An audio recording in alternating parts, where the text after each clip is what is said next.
है कि 3 महीने का समय लगभग अब होने को आया है। सीएम उमर अब्दुल्ला के लिए जो बड़ा चैलेंज है सबसे बड़ा, वो है डेली वेजेस का।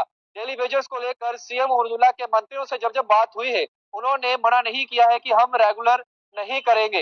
लेकिन अब सवाल ये है कि रेगुलाइजेशन जो है डेली वेजेस की आखिरकार होगी कब, ये सवाल है। क्योंकि जो डिपार्टमेंट्स उमर अब्दुल्ला सरकार के पास है, उन डिपार्टमेंट्स में उतनी पावर है क्या कि वो डेली वेजेस के लिए कोई रेगुलेशन पॉलिसी ला सकेंगे। इसके अलावा जो डिपार्टमेंट एलजी मनोज सिन्हा के पास है, क्या उमर सरकार के पास इतनी पावर्स हैं कि वो उतनी पावर्स का इस्तेमाल कर कर कोई भी फैसला जो है एलजी मनोज सिन्हा के हक के बाहर जो है वो कर पाएंगे।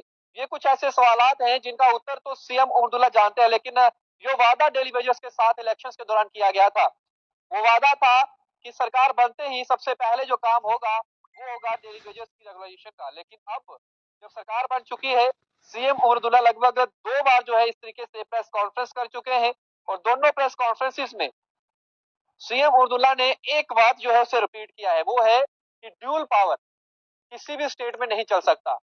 हम तो यूटी हैं। ड्यूल पावर का मतलब है कि एक ही राज्य के अंदर रहकर दो ताकतें काम करें, यानी कि 2 पावर्स काम करें। एक तो एलजी सरकार है, दूसरा हमारी चुनी हुई इलेक्टेड गवर्नमेंट है। तो आप सोचिए कि वो बार बार ये दोहरा रहे हैं कि सीएम उमर अब्दुल्ला और एलजी मनोज सिन्हा एक दूसरे के कामों में हस्तक्षेप नहीं करेंगे, लेकिन ड्यूअल पावर जो है वो कहीं भी सही नहीं है और हमें हमारा हक स्टेटहुड चाहिए। वो बार बार इस चीज को दोहरा रहे हैं। इसको लेकर वो दिल्ली भी 2 दफा पहुंच चुके हैं, और उनकी बात जो है अमित शाह से और प्रदेश प्रधानमंत्री से भी हो चुकी है। सबसे पहले जब वो दिल्ली पहुंचे थे और जब उनकी मुलाकात हुई थी अमित शाह जी से, या फिर जब उनकी मुलाकात हुई थी देश के प्रधानमंत्री नरेंद्र मोदी जी के साथ, उसके बाद उन्होंने प्रेस कॉन्फ्रेंस दी। उन्होंने कहा था कि एक पॉजिटिव रिस्पांस मिला है, और ये पॉजिटिव रिस्पांस दर्शाता है कि स्टेटहुड जल्द मिल सकती है, ये उनके शब्द थे।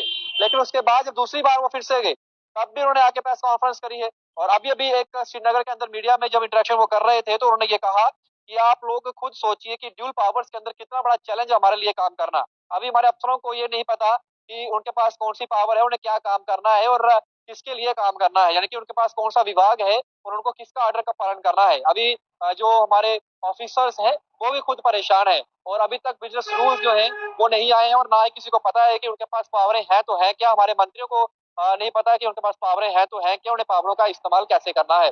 अभी फिलहाल कुल मिलाकर ये देखा जाए कि उमर अब्दुल्ला सरकार ने ये कहा है, और उमर अब्दुल्ला ने खुद ये कहा है कि 5 साल हमें दिए हैं, चुनकर भेजा है 5 साल के लिए लोगों ने, और 5 साल हमारे पास समय है। जो वादे हमने लोगों के साथ किए हैं उन्हें हमें 5 साल तक जो है वो पूरा करना है। लेकिन सवाल ये है कि ये सरकार बनाई जा रही थी, जब शपथ ली जा रही थी, क्या उस समय ये नहीं पता था किसी को भी क्या ड्यूल पावर के अंदर हमें काम करना होगा? क्या उस समय किसी को ये नहीं पता था कि एलजी मनोज सिन्हा सुप्रीम होंगे और हमें बिजनेस रूल्स अभी स्टैब्लिश नहीं हुए हैं? तो फिर मैनिफेस्टो के अंदर ये क्यों कहा गया था कि 1 महीने के अंदर ये करेंगे, सरकार बनते ही ये करेंगे, ये वादे जो है वो पूरे किए जाएंगे? ये सवाल उठता है। और डेली वेजेस का इशू इसलिए आप जो है वो सॉल्व करना ही होगा, क्योंकि आप लोगों ने वोट लिए हैं उनके नाम पर, और आप लोगों ने राजनीति के अंदर एक बार फिर से डेली वेजेस का नाम इस्तेमाल किया है अपनी रोजी रोटी सेकने के लिए। अब आप सरकार में आ गए हैं, आपने अपने मंत्रियों को और आपने तमाम एमएलए को स्कॉर्पियो कार जो है वो दी है। बड़ी अच्छी बात है कि उनको चलने में दिक्कत आ रही थी, आपने दे दी। सराहते हैं आपके कदम को। आपने अपने लिए गाड़ी बुक की, कहा कि मैं एक अच्छी लग्जरी गाड़ी में ट्रैवल करूंगा, वो भी अच्छी बात, आप करिए। हमने आपको चुनकर भेजा है, जम्मू कश्मीर जनता ने आपको चुनकर भेजा है, आप काम करिए, बड़ी अच्छी बात है। लेकिन सवाल ये उठता है कि पहला कोई ऐसा फैसला जो मैनिफेस्टो में लिया गया है वो कब पूरा होगा? मंत्री सतीश शर्मा ने यह कहा था कि जनवरी महीने के अंतर्गत आप लोगों को फ्री राशन भी मिलेगा, जो हमने कहा था डबल, और दूसरा 12 गैस सिलेंडर जो है उसको लेकर भी, और 200 यूनिट बिजली फ्री। अभी अभी स्टेटमेंट बदली है, और ये सीएम उर्दुला ने कहा है कि आप 200 यूनिट बिजली फ्री लेना चाहते हैं तो पहले स्मार्ट मीटर घरों पे लगा लीजिए। कम से कम हमारे पास आंकड़ा तो है, हमें देनी किसको 200 यूनिट बिजली फ्री। ये साफ तौर पे सीएम उर्दुला के शब्द थे। यानी कि अब पहले स्मार्ट मीटर लगाए जाएं, जो पहले कहीं ना कहीं पहले पहले जो थे वो एतराज जताते थे और कहीं ना कहीं ये कहते थे कि हम स्मार्ट मीटर्स को उखाड़ फेंकेंगे, स्मार्ट मीटर्स नहीं लगने देंगे। आज वही अपील कर रहे हैं जनता को कि आप स्मार्ट मीटर्स लगाइए अपने घरों को। आप स्मार्ट मीटर्स लगाएंगे तभी हमारे पास एक आंकड़ा आएगा, हम तभी आप लोगों को 200 यूनिट बिजली फ्री दे पाएंगे। तो ये एक बड़ा सवाल चिन्ह खड़ा होता है कि जो पहले कभी ये कहते थे कि स्मार्ट मीटर नहीं लगेंगे, आज स्मार्ट मीटर लगवाने के लिए कह रहे हैं। तो कहीं ना कहीं संदेह होता है आपके वादों के साथ, जो आपने वादे किए हैं जनता के साथ, क्या आप उन्हें पूरा कर भी पाएंगे कि नहीं कर पाएंगे। इसलिए मैंने ये कैप्शन में भी लिखा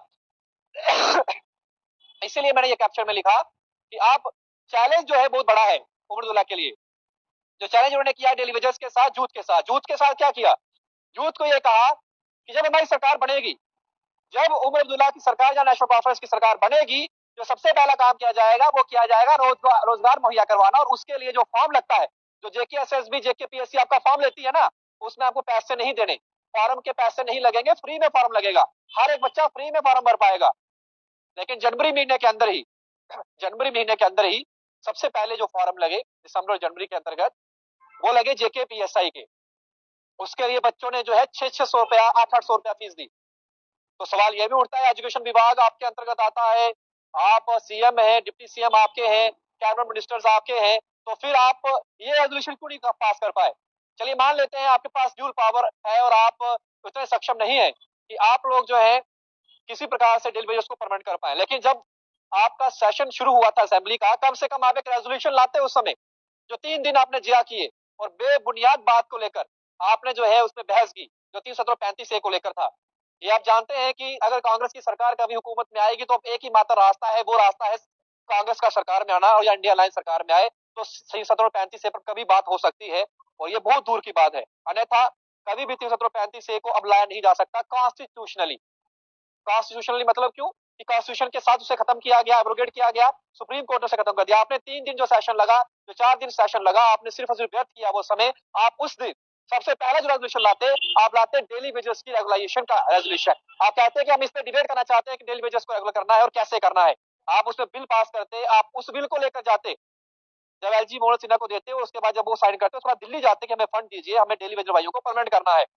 आपने रेजोल्यूशन के थ्रू ये कहा कि हमें जितने भी विधायक, 80 से ज्यादा विधायक, जो 90 विधायक हमारे पास है, हमें उनको जो है गाड़ियां देनी है। भाई उन्हें चलने में दिक्कत आ रही है, उनके पाँव में दर्द हो जाएगी, उनको नई गाड़ी देनी है। बड़ी अच्छी बात आपने दी, बहुत अच्छी बात है। लेकिन आप कम से कम डेली वेजर्स के लिए भी जो है वो बात करते, आप उनके लिए कोई रेजोल्यूशन लाते, आप उनको लेकर कोई बड़ी बात करते, आप स्टेटमेंट ही जारी करते कि हम उन्हें परमानेंट करना चाहते हैं, हम उन्हें करने जा रहे हैं। जब एलजी मनोज सिन्हा उसको नहीं साइन करते, उस रेजोल्यूशन को, उस बिल को जो आप असेंबली के अंदर पास करते, तो फिर हम आपका समर्थन करते और कहते कि कम से कम आपने कदम तो उठाया। लेकिन अब 3 महीने हो चुके हैं, कितनी कैबिनेट बैठक हो चुकी है, सेक्रेटरी जम्मू आ चुका है, अब तक एक भी ऐसी बात जो है वो नहीं की गई है। अब किसका इंतजार किया जा रहा है, ये समझ से परे है।